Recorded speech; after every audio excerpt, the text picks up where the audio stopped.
আজকের মুভিটি সেই অ্যানিমেশন কোম্পানির তৈরি, যার নাম দ্য রেড টার্টল অর্থাৎ লাল কচ্ছপ। মুভিটি একটি সাইলেন্ট মুভি, অর্থাৎ এই বইয়ে কোনো ডায়লগ নেই। তো আমি কথা দিচ্ছি, এই বইটি আপনারা দেখলে আপনাদের পরিবারকে নিয়ে নতুন করে ভাবতে শেখাবে। বন্ধুরা, আপনারা যদি এই চ্যানেলে নতুন হয়ে থাকেন তাহলে প্লিজ চ্যানেলটিকে সাবস্ক্রাইব করে আর পাশে থাকা বেল আইকনটি অন করে দেবেন। কথা না বাড়িয়ে চলুন মূল গল্পে যাওয়া যাক।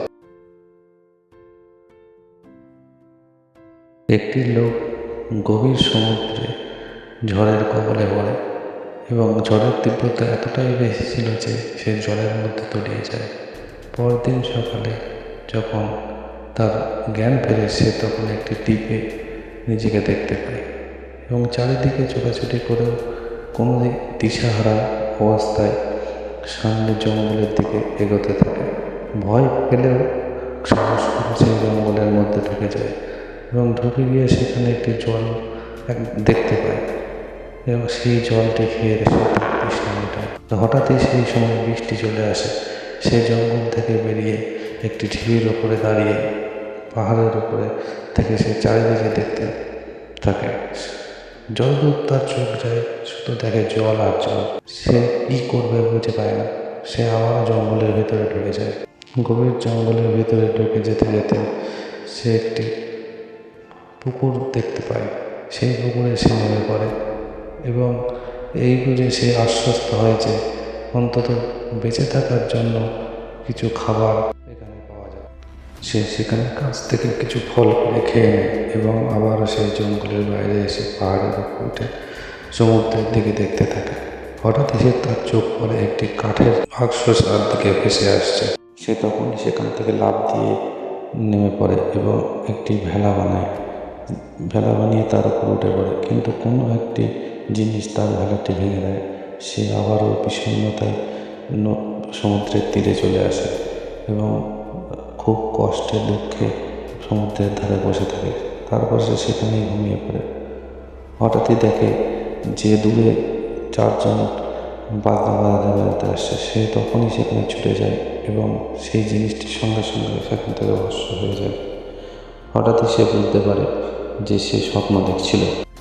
তারপর আবারও সে ফেরার জন্য আরও একটি ভেলা বানায় এবং তার উপরে একটি লাঠি নিয়ে অপেক্ষা করতে থাকে এবং দেখতে থাকে যে কে তার ভেলাটা ভাঙছে। হঠাৎই সে একটি লাল কচ্ছপকে দেখতে পায় এবং কচ্ছপটি তার দিকে চেয়ে থেকে তারপর আবার জলের তলায় চলে যায়। তখন সে চারিদিকে ঘুরতে থাকে এবং দেখতে থাকে যে কোন দিক দিয়ে সে আবার আসে। তখনই আবার সেই লাল কচ্ছপটি আবারও তার ভেলাটি ভেঙে দিলে সে জলের মধ্যে তলিয়ে যায়। হঠাৎই সেই লাল কাঁকড়াটি তার কাছে চলে আসে। সে খুব ভয় পেয়ে যায়, কিন্তু সেই কচ্ছপটি তাকে কিছু করে না। সে সেখান থেকে চলে যায়। আর লোকটি আবার জলের উপরে উঠে পড়ে। উঠে এসে মনের রাগে বিষণ্ণতায় পাহাড়ের উপর উঠে চেঁচাতে থাকে। হঠাৎই সে লক্ষ্য করে সেই কচ্ছপটি জল থেকে উঠে ডাঙার দিকে আসছে। সে তখনই একটি লাঠি নিয়ে গিয়ে সেই কচ্ছপটিকে আঘাত করে এবং তাকে উল্টে দেয়, যাতে সেই কচ্ছপটি আর কোনো সময় জলে না যেতে পারে। কচ্ছপটি যন্ত্রণায় সেখানে ছটফট করতে থাকে। বিকাল গড়িয়ে রাত হয়ে পরের দিন সকালবেলা সেই লোকটি কচ্ছপটির দিকে দেখে এবং সে সমুদ্রে চলে যায় মাছ শিকার করতে। সে মাছ শিকার করে যখন সে ফেরে, তখন সে কচ্ছপটির কাছে এসে দেখে মাছি ভনভন করছে। সে কচ্ছপটির পাশে বসে পড়ে এবং তার গায়ে হাত দেয় এবং তার খুব কষ্ট হয় সেই কচ্ছপটির অবস্থা দেখে। সে তখন সেই কচ্ছপটির দিকে বসে থেকে ভাবতে থাকে যে সে কী করেছে।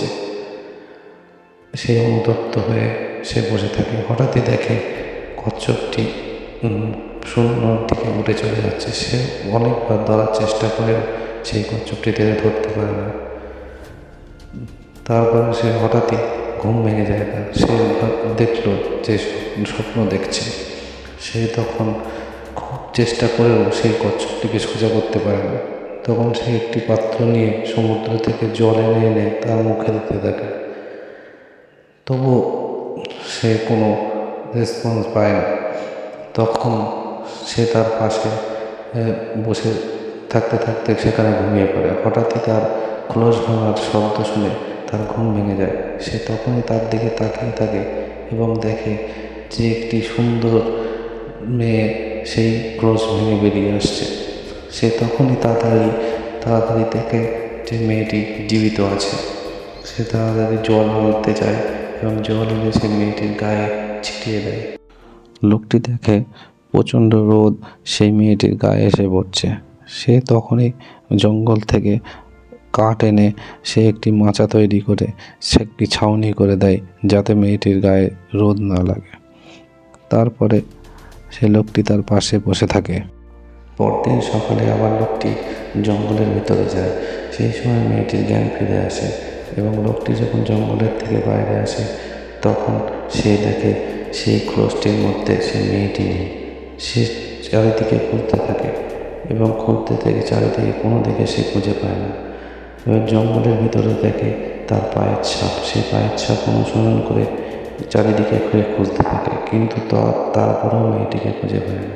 সে মনের দুঃখে সে সমুদ্রের ধারে এসে শুয়ে পড়ে। পরদিন সকালবেলা হঠাৎই সে দেখে মেয়েটি সমুদ্রের জলে। সে তখনই তার কাছে যেতে চায়, কিন্তু মেয়েটি তার সঙ্গে সঙ্গে ডুবতে থাকে। সে তখন বুঝতে পারে যে মেয়েটির গায়ে কোনো পোশাক নেই, তাই সে বাইরে আসতে পারছে না। সে তখনই তার জামাটি সেখানে খুলে রাখে এবং সে গভীর জঙ্গলে চলে যায়। গভীর জঙ্গলে গিয়ে সে অপেক্ষা করতে থাকে। কিছু সময় পরে সে জঙ্গল থেকে বাইরে চলে আসে।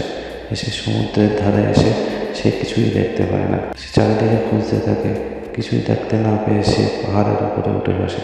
তখনই দেখে মেয়েটি সেই ক্লোজটিকে টেনে নিয়ে জলের দিকে টেনে নিয়ে যাচ্ছে। সে দূর থেকে দেখতে থাকে যে সেই ক্লোজটি মেয়েটি জলে ভাসিয়ে দিয়েছে। তারপরে সে আর মেয়েটির কাছে যেতে চায় না। তখনই সে আবারও তৃতীয়বারের মতো চেষ্টা করে। সে আবার ভেলা বেঁধে আবারও জলে ভাসিয়ে সেই ভেলায় উঠে চলে যেতে থাকে। মেয়েটি দূর থেকে জঙ্গল থেকে দেখতে থাকে। হঠাৎই সেই লোকটি সেই ভেলা থেকে লাফ দিয়ে জলে মনের আনন্দে সাঁতার কাটতে থাকে। তখনই আস্তে আস্তে সেই মেয়েটি সেখানে সাঁতার কাটতে কাটতে চলে আসে। দুজনে খুব আনন্দের সাথে সাঁতার কাটে এবং সাঁতার কেটে উপরে চলে আসে। উপরে চলে এসে যখন মেয়েটি নিচে না খেয়ে তার আগে লোকটিকে খাবার দিচ্ছে, তখন সে ভাবছে সেই মেয়েটির সাথে মানে কচ্ছপটির সাথে সে কী ব্যবহার করেছে, সেই ভেবে সে কষ্ট পায়। তখন মেয়েটি তাকে সান্ত্বনা দেয়। তারপর তারা দুজনেই জঙ্গলের ভিতরে ঢুকে যায় এবং গভীর জঙ্গলের ভিতরে দুজনে হাঁটতে হাঁটতে যেতে যেতে আস্তে আস্তে একে অপরের কাছাকাছি চলে আসে এবং তাদের মধ্যে একটা প্রেমের সম্পর্ক গড়ে ওঠে। তারপরে এইভাবেই কেটে যায় দিন, মাস, বছর। তাদের কোল করে একটি ছোট্ট শিশু জন্ম হয়। শিশুটি সমুদ্রের ধারেই খেলা করে এবং খুব আনন্দে থাকে তার মা বাবার সাথে। তার মা বাবা একটি মাছের আঁশ দিয়ে একটি জামা বানাচ্ছে তার জন্য। বাচ্চাটি যখন খেলতে খেলতে সমুদ্রের ধারে যায়, সেখানে একটি বোতল কুড়িয়ে পায়। সেই বোতলটি নিয়ে সেই বাচ্চাটি খেলতে থাকে। তার বাবা এসে সমুদ্রের ধারে একটি ছবি এঁকে বোঝাতে চায় যে এটাই আমাদের পরিবার। পাশে দূরে আরও একটি ছবি আঁকে যেখানে অনেক মানুষ, পশু পাখি। বাচ্চাটিকে বোঝাতে চায় যে দূরে তাদেরও একটা এরকম মানুষজন আছে। তার মা হঠাৎই সেখানে চলে আসে এবং পাশে একটি কচ্ছপের ছবি আঁকে এবং বোঝাতে থাকে এটি তার মা। তারপরে বাচ্চাটি জলের ধারে সে তার মার সঙ্গে থাকে এবং এভাবেই তারা শিক্ষা দেয় তাদের বাচ্চাটিকে তার মা কোলে করে নিয়ে সমুদ্রের ধারে ঘোরে আর চাঁদের দিকে দেখতে থাকে। হঠাৎই একদিন বাচ্চাটি জলে পড়ে যায় একটি গর্তে। লোকটিও সঙ্গে সঙ্গে লাফ দিতে যায় সেই জলে, কিন্তু তার মা তাকে বাধা দেয়। কিন্তু বাচ্চাটি আকস্মিকভাবে বাচ্চাটি জলে জ্ঞান ফিরে পায় এবং সাঁতার কাটতে থাকে। তখনই তার মা তাকে দেখিয়ে দেখিয়ে সাঁতার কাটা শেখায় এবং সেখান থেকে বেরোনোর পথ দেখায়। বাচ্চাটি সেই মতো সেখান থেকে বেরিয়ে আসে সমুদ্রের দিকে। সেখানে একটি কচ্ছপকে দেখে সে ভয় পায়। কিছু সময় পরে সে আর ভয় পায় না, কচ্ছপটির সাথে তার বন্ধুত্ব হয়ে যায়। হঠাৎই তার বাবা লাফ মেরে সেই বাচ্চাটিকে তুলে নিয়ে আসে এবং সেই বাচ্চাটি এখন তার বাবা অনেক কাজে সাহায্য করে। আস্তে আস্তে বাচ্চাটি বড় হয়ে ওঠে আর প্রতিদিনই সে পাহাড় এবং সমুদ্রের জলে খেলতে থাকে সেই কচ্ছপদের সাথে। কচ্ছপগুলি তার একটা পরিবারের মতো হয়ে গেছে। সে খুব মহান আনন্দে করে। একদিন তার মা সামর্থ্য পাচ্ছিল এবং সেই কাজে সে তার সাহায্য করছিল তার ছেলে। হঠাৎই সে পাখির কলরব দেখে বুঝতে পারে কিছু একটা অঘটন ঘটতে চলেছে। হঠাৎই সমুদ্র শুকিয়ে যেতে থাকে এবং মাছগুলি কষ্ট পেতে থাকে।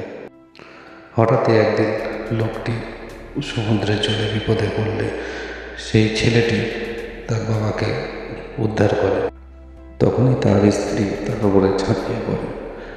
এবার তিনজনে মিলে উপরে চলে আসে এবং দ্বীপটিকে তারা পরিষ্কার করতে শুরু করে। যেখানে যা নোংরা আবর্জনা ছিল সব এক জায়গায় করে সেগুলোকে পুড়িয়ে দেয়, দিয়ে দ্বীপটিকে পরিষ্কার পরিচ্ছন্ন করে। মুখ ধুতে গিয়ে বাচ্চাটি সেই বোতলটি খুঁজে পায় এবং সমুদ্রের ধারে এসে বসে সে সমুদ্রের ওই পাশে কী আছে সেটা জানার জন্য উৎসুক হয়ে ওঠে। বাচ্চাটির মনে কিছু একটা চলছে, তার বাবা সেটা বুঝতে পারে। বাচ্চাটি এদিক ওদিক ঘুরে আর ভাবতে থাকে। হঠাৎই একদিন তার বাবা মা ঘুমিয়ে আছে, তখনই বাচ্চাটি সেখানে আছে এবং তার মা বাবার কাছে সেই কথাগুলো সে বলতে থাকে। তখন তার বাবা মা খুবই দুঃখিত হয় এবং কিন্তু কী করা যাবে, ছেলে বড় হলে তাকে তো একদিন একদিন ছাড়তেই হবে। সেই ভেবে তারা চুপচাপ বসে থাকে। এভাবেই রাত হয়ে যায় এবং তারা এক জায়গায় থাকে এবং সে রাতের পরে যখন সকাল হয় তার ছেলে তাদের কাছ থেকে বিদায় নিয়ে পাড়ি দেয় সেই সমুদ্র এবং সেখানে তার তিনটে কচ্ছপ দাঁড়িয়েছিল। সেই কচ্ছপগুলোর সাথে সে সমুদ্রে পাড়ি দেয়। তার বাবা মা সমুদ্রের দিকে তাকিয়ে দুঃখ কষ্ট করতে থাকে। তারপর এভাবেই তারা একসাথে থাকে, একদম একা হয়ে যায়। এভাবেই কেটে যায় অনেকগুলো বছর। লোকটি তার ছেলের পথ চেয়ে বসে থাকে এবং লোকটি আস্তে আস্তে বয়স হয়ে যায়, চুলও পেকে যায়। এভাবেই তারা ছেলের আশায় পথ চেয়ে বসে থাকে এবং তারা বৃদ্ধা হয়ে যায়। এই লোকটি যখন এই দ্বীপে আসে তখন জোয়ান বয়স ছিল। তারপর তার প্রেম হলো, বাচ্চা হলো, এই বাচ্চা বড় হলো, আবার সেই বাচ্চা তাকে ছেড়ে চলে গেল। এভাবেই একদিন দুজনে শুয়েছিল সমুদ্রের ধারে। তখনই বৃদ্ধ লোকটি সেই চাঁদের দিকে তাকায় আর চোখ বন্ধ করে। তখনই বুঝতে পারে মেয়েটি যে তার স্বামী মারা গেছে। তখনই লাফ মেরে উঠে স্বামীর দিকে তাকিয়ে কান্না করতে থাকে এবং তার পাশে শুয়ে পড়ে এবং তার হাত ছুঁয়ে রাখে। তখনই সে মেয়েটি আবার কচ্ছপ হয়ে যায়। তখন সেই কচ্ছপ হয়ে সে আবারও সেই গভীর সমুদ্রে হারিয়ে যায়। আর সেই সাথে শেষ হয়ে যায় হাজারো পরিবারের একটি গল্প। হয়তো গল্পটি আপনার কাছে কাল্পনিক, কিন্তু একবার ভাবুন, আপনার পরিবারে যে মানুষগুলো আছে সেই পরিবারের মানুষগুলো নিয়ে হয়তো আপনি এই নির্জন দ্বীপে কাটিয়ে দিতে পারবেন। কিন্তু ভাবুন, সেই লোকগুলো যদি আপনার পরিবারে না থাকে তাহলে কি আপনি লাখ টাকার প্রাসাদেও শান্তিতে থাকতে পারবেন? এই প্রশ্নটাকে গেলাম বন্ধুরা।